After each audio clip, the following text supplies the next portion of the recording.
உணவை பொறுத்த வரைக்கும் கசப்பை நாம் கொண்டாட வேண்டும். இனிப்பெடு கொண்டாடு, ஸ்வீட்டெடு கொண்டாடுன்னு சொல்கிற உலகத்தில் இருக்கும். ஆனால் முதல் விஷயம் கசப்பெடு களிப்புருன்னு வைக்கலாம். நல்லா கசப்பை சாப்பிடணும். முதல் பாயிண்ட்டு. இப்போ நம்ம போன வாரத்தில் எத்தனை நாள் கசப்பு சாப்பிட்டோன்னு யோசிச்சு பாருங்கள். நிறைய நேரம் சாப்பிட்ருக்க மாட்டோம். ஆனால் நம்ம 6 சுவையும் நம்ம உடம்புக்கு தேவை தான். நம்ம முழுக்க இனிப்பு உப்பு காரத்துலேயே இருப்போம்.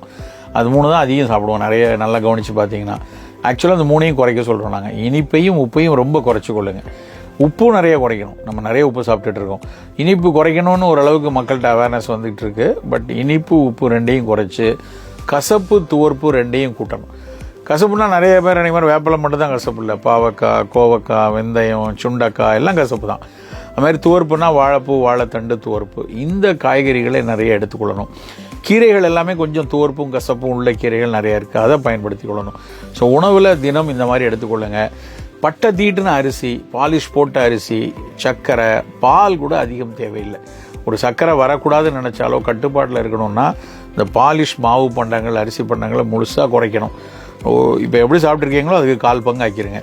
உங்கள் அப்பா அம்மா டயபெட்டிக்காக இருக்காங்கன்னா உங்களுக்கு வரக்கூடாதுன்னா நீங்கள் இப்போ 40 வயசு ஆகிட்டிங்கன்னா நீங்கள் சுகரை விட்டுருங்க. டயபெட்டிக் வந்தப்புறம் விடணும் அவசியம் இல்லை. அப்பா அம்மாவுக்கு இருக்குது, நமக்கு 45-50 வந்துடும் அப்படின்னு தோணுச்சுன்னா 35-40 சர்க்கரையை மிக குறைந்து ஏதோ ஒரு தவிர்க்க முடியாத ஒரு ஃபேமிலி ஃபங்க்ஷனு ஏதோ அன்னைக்கு பாட்டாலும் சாப்பிட்டுட்டு தினம் சாப்பிட்ற பழக்கத்துலேருந்து எடுத்துக்கணும். இந்த மாதிரி உணவில் மாவு பண்டங்களை குறைத்து கொள்வது, இனிப்பை விடுறது முதல் பாயிண்ட்டு.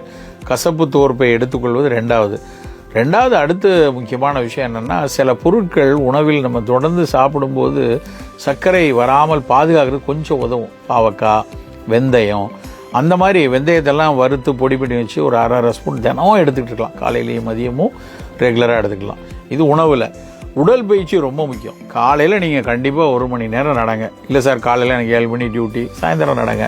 இல்லை சார் சாயந்தரம் முடியாது, 11 மணி கூட நடக்கணும். அவ்வளோதான். எந்த நேரத்திலாவது நம்ம ஒரு 7000-8000 ஸ்டெப் நடக்கிறதுங்கிறத ஒரு தினம் பழக்கமாக வச்சுக்கணும். ஜிம் போகிற பழக்கம் இருந்தால் நல்லா என்கரேஜ் பண்ணுங்கள். ஜிம் போயிட்டு வாங்க. நடை முக்கியம். தூக்கம் ரொம்ப முக்கியம். 7 மணி நேரம் நல்ல ஆழ்ந்த தூக்கம் இருந்ததுன்னா பல நோய்கள் வராமல் பார்த்துக்கொள்ளலாம்.